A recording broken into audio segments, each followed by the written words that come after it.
Hey, good morning, everybody. It's Hammer. Today is Monday, January 29th, 2024. I, of course, am Hammer with Originator Success. Here's your daily rate update.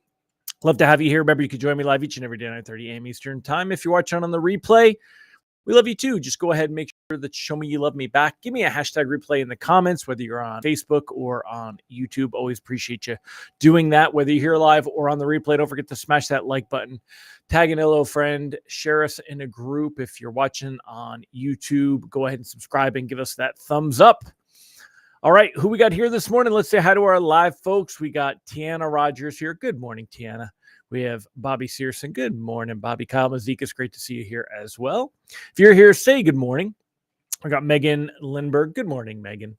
Thank you for joining us this morning. Who else is here? Go ahead and say hello. Remember, you can also sign up for our written email lock advice. Get an email to your inbox each and every day about what's going on in the markets and whether you might want to consider locking or floating. Check that out at www.ratelockadvice.com or use this cool QR code that's down here. You can also sign up for our text alerts, www.ratetextalerts.com. We send out a morning text and afternoon text, and then generally if there's a risk of reprices, we send those texts out as well. Last but not least, out at originatorssuccess.com, find out how we can help you get loans from Google and social media. www.originatorssuccess.com. Good morning, Brandy Brickler, Allison Foy, Mike Tebow, Cindy Pulliam, Lee Witt. Good morning, sir. Great to have all of you here. I know I missed a name or two. Let me go back on here and take a look. There it is, Candido and Ron Siegel sneaking in. Good morning, y'all. Great to have you guys here as well. So, all right, well, we've got plenty of people here. Let's go ahead and jump in and get started. Start out with the technicals here. Mortgage-backed securities are up on the day. They are up about 13 basis points to start the day. And basically, we're also in a position where pricing should be a little bit better this morning. Rate sheet should be a little bit better this morning than what we saw on Friday, as bonds do get a little bit of an improvement on the day. 10-year Treasury yield also down a little bit, which is good. 4.11 right now after ending the day last week at 4.14. Was up 4.12 there, 4.18. So we can see that it is, this 10-year Treasury yield is starting to fall back down. Look at how tight these two moving averages are getting. We've got the red line is the 50-day moving average. This purple line is the 200-day moving average. The question is, will it act as a support level or a resistance level this week with all the stuff coming on? As far as where things go today, reprice risk on the day is low. We shouldn't have to worry too much about what's going on. Things are generally quiet ahead of the Fed meeting anyway. And then even more so today, because there's just nothing going on the economic calendar. It is basically a total blank on the day, really nothing going on. Tomorrow, we've got some home stuff, which doesn't affect rates, but it's always important for us to see what's going on. We've got labor market data with JOLTS, the job opening and labor turnover survey, which back in the day was not really an important one, but has become much more important lately. And then consumer confidence coming out tomorrow as well. But those not likely to be too big of a concern ahead of the actual Fed meeting when everything's going to be the big deal and we see everything. So the lock advice right now is to go ahead and cautiously float. Basically, we took a bit of a lock stance last week, and if it was locked in, then fantastic. But if it hasn't been locked in yet, then I would go ahead and float. The reason being that we want to see where things go at the actual Fed meeting itself and where we are going from there. It could kind of go either way. Right. So the outlook, rates could get a boost from the Fed meeting. Fed meeting starts Tuesday, concludes on Wednesday. They come out with their policy statement.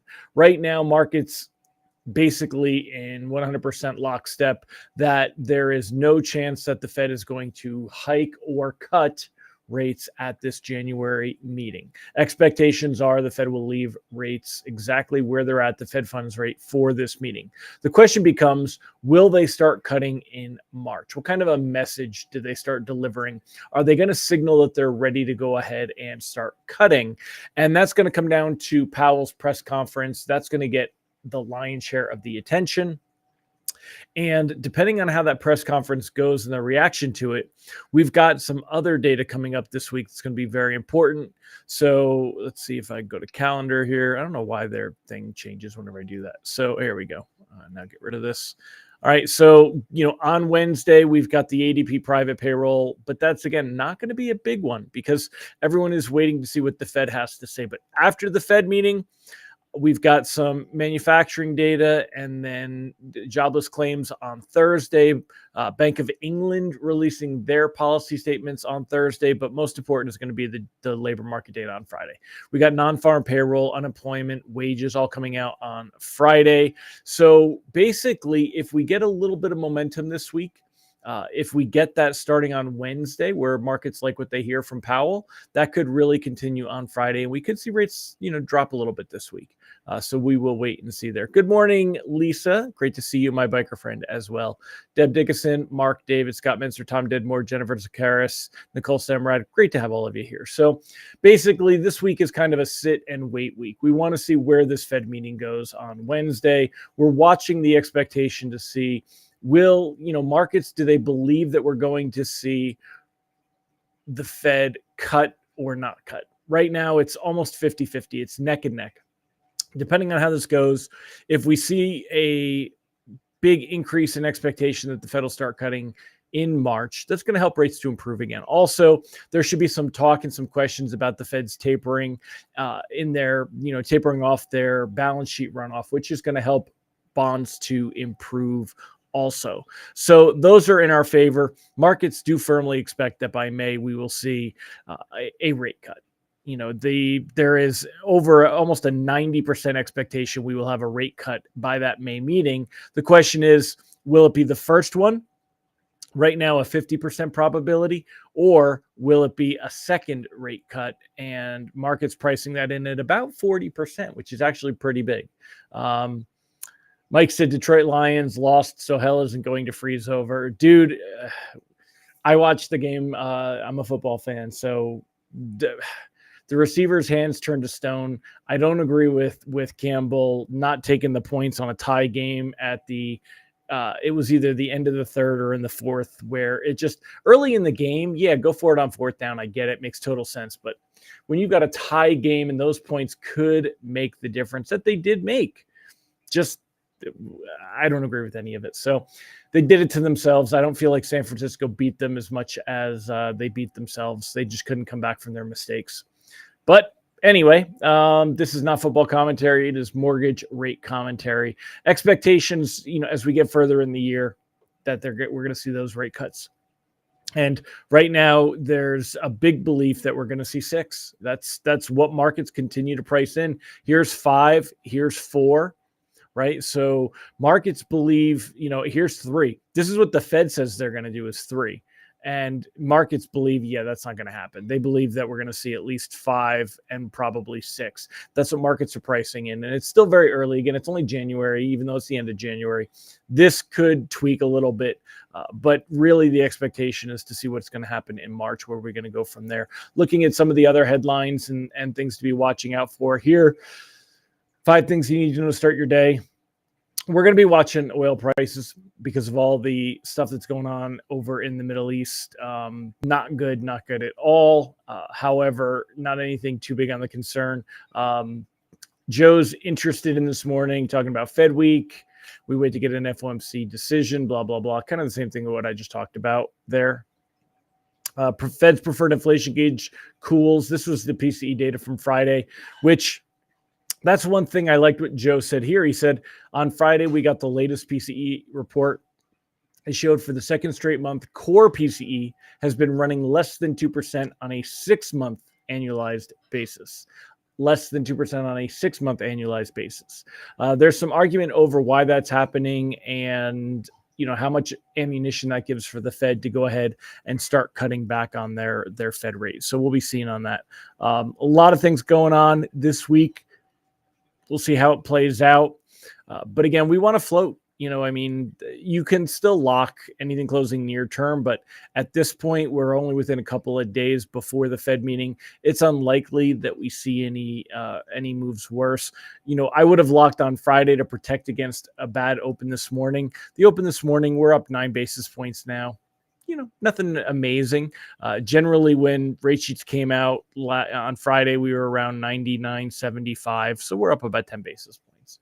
So it's a little bit of improvement, but really not too much. And that's more of what we should see as we head into the actual Fed meeting itself. So Ron said, did you really turn on football for the game or for the Taylor Swift cutaways? I don't mind the Taylor Swift cutaways. It just... that's what people talk about and what they want and all that other stuff. So it is what it is. Who cares? I think it's awesome that she's at the games, so Mike said big drop in retail sales in Michigan. Yeah. As everyone stopped buying jerseys. Ron, did you really turn on foot? Yeah. Scott, how many meetings are there per year? 8. So if you take a look here, I'll show you, Scott, the meetings that we have here. So we've got January. This meeting here is 1. And then we've got 2, 3, 4, 5, 6, 7, and 8. There are 8 Fed meetings per year. They generally run about 6 weeks apart. So we've got the January meeting, and then the next one will be March.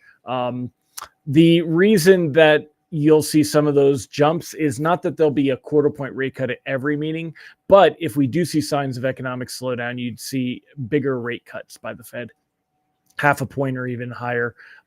Not that we've seen anything that really should be pointing to that, but again, markets believe that is based on the lag that we could see it, and that's kind of why it's there. So, all right, my friends, I'm going to wrap it up. You guys, I hope you have a fantastic Monday. I hope it is a great beginning of a great week for you. Again, the conversation that you want to be having with everybody is that rates not likely to fall that much unless we get help on Wednesday, and the Fed Chair Powell's press conference going to be a big deal, and then Friday's jobs data will be a big deal. And that's the stuff we'll be talking about this week. So, all right, I'll see you guys tomorrow. Take care, everybody. Make it a great day.